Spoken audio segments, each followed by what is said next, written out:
Sayaji sir, खरं तर प्रत्येक माणूस हा मोठा होतो आई वडिलांमुळे आणि आईशी तुमचं एक वेगळं नातं आहे. ते मी बाहेरून बऱ्याच वेळेला ऐकलेलं आहे. तर त्याविषयी मला तुमच्याकडून ऐकायचं आहे. माझ्या आयुष्यात जर आईनं डिसिजन घेतला नसता की 7वीला मला मावशीच्या शाळेला पाठवलं नसतं आईनं, हां. तर मी आज म्हशी राखत असतो. अच्छा. पण तिचा एक डिसिजन होता की ज्याच्यामुळे माझं लाईफ पूर्ण चेंज झालं. पहिलं नाटक माझ्या आयुष्यातलं झुलवा, त्याच्यामध्ये मी 25 प्रयोगानंतर सातारला प्रयोग केला तेव्हा माझ्या लक्षात आलं की त्याच्यामध्ये मी त्या जोगत्याची भूमिका करायचो. तर त्याच्यातलं बोलणं होतं ते मी आईसारखं बोलत होतो हे माझ्या आईजवळ लक्षात आलं. आईचं बोलणं माझं नेहमी रिदमिक आहे. काळी धकधक करतोय पायासारखं चट चट चट करतोय आणि बरोबर असं सगळं रिदमिक तिचं बोलणं आहे. त्यामुळं ते बोलणं माझ्यात बऱ्यापैकी आहे, रिदम आहे आईचा. वा वा वा. जनरली काय होतं की मी यावं असं तिला सारखं वाटत असतं. महिना 15 दिवस झाला नाही की ती लगेच आजारी पडल्याचं सांगते आणि मला बोलवते. अच्छा. तर असं मध्ये एकदा गेलो होतो तर तिचं नेहमीच एक असतं की ती गेल्या गेल्या काय मला बघत नाही कोणी, काय माझ्याकडे लक्ष नाही कोणाचं. आणि मोठ्या भावाला हे नुसतंच येतो जातो, एक शब्दाला कधी बोलत नाही काय रे बरं. आणि असं एक 5-10 मिनटं चालतं, नंतर लक्षात येतं की ते सगळं खोटं होतं. काय नाही, लगेच मित्र ना, हा ह्याचं काय नाव निलेश, बस ए चहा कर. ते सुरू होतं. आणि वा. नंतर एकदा काय झालं की ती म्हटली मला आता लई दुखते, इथं दुखते तिथं दुखते, मला काय आता जगायचं नाही, मला आता मरायचं आहे, मला काहीतरी औषध दे आणि तुम्ही सगळे हात डोळ्या देखत सगळे तुमच्या देखत मरते मी आता, मला काहीतरी औषध दे. तर माझ्या भावाच्या मुलाचं नाव पण निलेशच आहे. तर मी त्याला म्हटलं निलेश इकडे ये, हे घे 100 रुपये आणि काहीतरी मरायचं औषध घेऊन ये. तर नाहीतर म्हटलं असं कर 100 रुपये 1000 रुपयाची नोट घे, सगळ्यात चांगलं मरायचं औषध असेल ती घेऊन ये, आज आपण आईला दुधात टाकून देऊ, सगळ्या डोळ्या देखत मरतानाच बघू तिला. तर नीला निघाला तर काय आई काय म्हणती, ए निल्या अरे बोर्नविटा संपलाय तो पण घेऊन ये की येताना. आणि म्हणली निल्या इकडे ये, ती 1000ची नोट दे, हे घे 100 रुपये उगाच कशाला. आणि म्हणली कसं काढलं 900 रुपये तुझ्याकडून.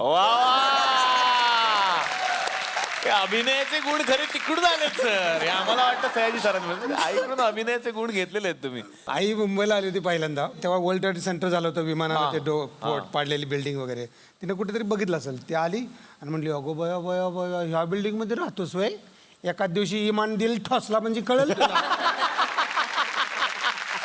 मी चेन्नईला तिला पहिल्यांदा भारतीय सिनेमा केला होता आणि तिला विमानाने घेऊन गेलो होतो.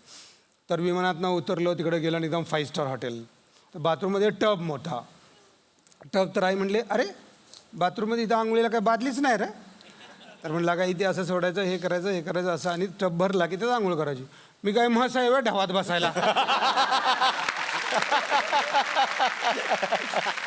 ही 2 बाटल्याचं आंघोळ होती तरी एवढं पाणी कशाला वाया घालवायचं. मुद्दा मला त्यातला कळला की तिला पाण्याचं महत्व किती. वा वा वा. तुम्ही खूप मनापासून बोलताय आईंबद्दल. त्यांचं वय काय साधारण? आई आता 95 वर्षाची आहे. बापरे. आणि मी नेहमी सांगतो की आपण मुलांचे वाढदिवस साजरे करण्यापेक्षा आई वडिलांचे वाढदिवस साजरे. वा वा वा. ज्या आईंबद्दल सर इतक्या आपुलकीनं बोलतायत त्या सुद्धा तुमच्याबद्दल काहीतरी बोलतायत. ते मला रसिक प्रेक्षकांना दाखवायचंय. बघूयात सयाजी शिंदे सरांच्या आई काय म्हणतायत. आशीर्वाद चांगला दिलेला आहे त्याला, ते मला नुसतं अजून फराट ठेवतोय सयाजी. आधाचा हातपाय दाबेल, डोकसं दाबेल, अंग दाबेल, खायला आणतो, प्यायला आणतो, पैसे पाणी देतो, सगळं व्यवस्थिशीर करतो. कुठं गेलं तर नड पडली तर साड्या सुद्धा माझ्या धुतो.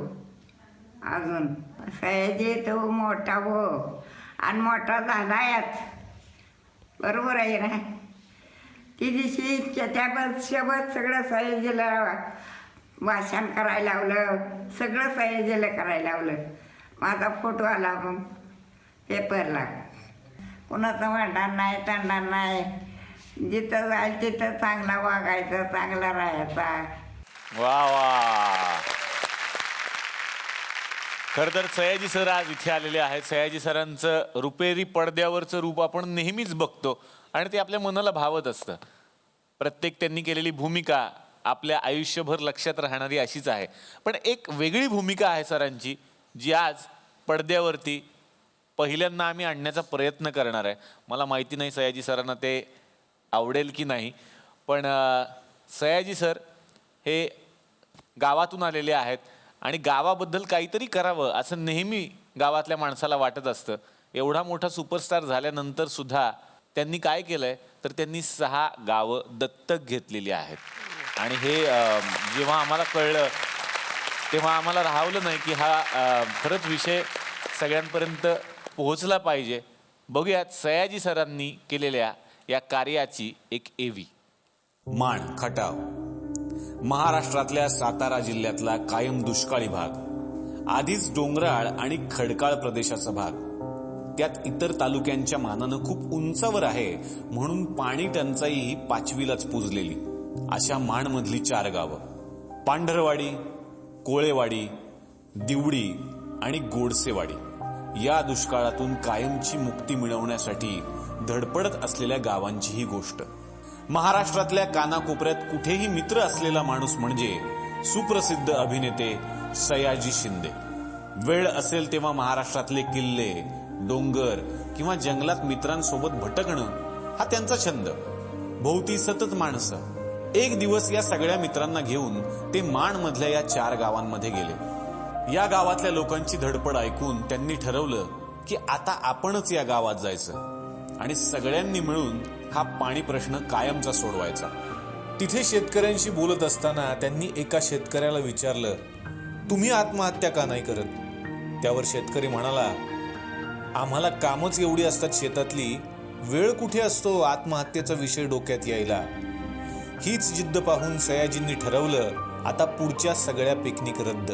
मित्रांसोबत या गावात येणं सुरू करायचं. ते पोकलेन मशीन घेऊन आले. तलावातला गाळ काढणं, नवीन तळी बनवणं सुरू झालं. सयाजीरावांचा कुणी मित्र जलतज्ञ, कुणी वृक्षप्रेमी तर कुणी पर्यावरण तज्ञ. एकापेक्षा एक अभ्यासक आणि तज्ञ गावात यायला सुरुवात झाली. एकेकाळी दुष्काळाचे चटके दिसायचे डोंगरावर. आज एका वर्षाच्या आत हिरवळीचे दागिने घेऊन मिरवतंय गाव. 2 पावसात भरपूर पाणी साठलंय. गोडसेवाडीत तर गेल्या 25 वर्षात झालं नसेल एवढं उत्पन्न झालंय शेतकऱ्यांना.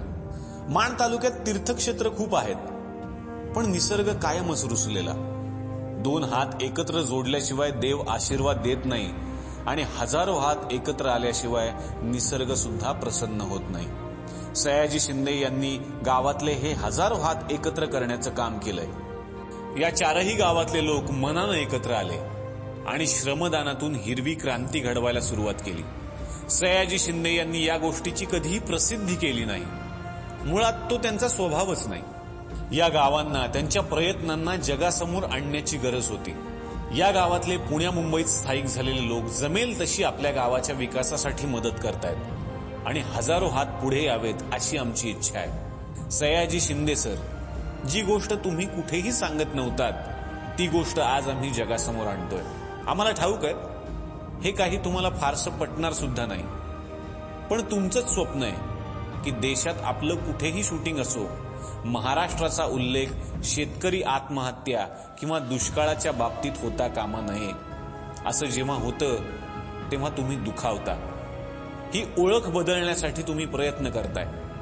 आम्ही एवढंच सांगतोय, या 4 गावच्या गावकऱ्यांसारखेच आम्ही सुद्धा तुमच्या सोबत आहोत. कारण तुमच्यासारख्या माणसांमुळेच आम्हाला कळलंय की शेतकऱ्यांसाठी फक्त डोळ्यात पाणी आणून उपयोग नाही, गावात पाणी आलं पाहिजे. तुम्ही मोठं काम करताय. तुम्हाला आणि पांढरवाडी, कोळेवाडी, गोडसेवाडी आणि दिवडीच्या प्रत्येक गावाला आमचा सलाम.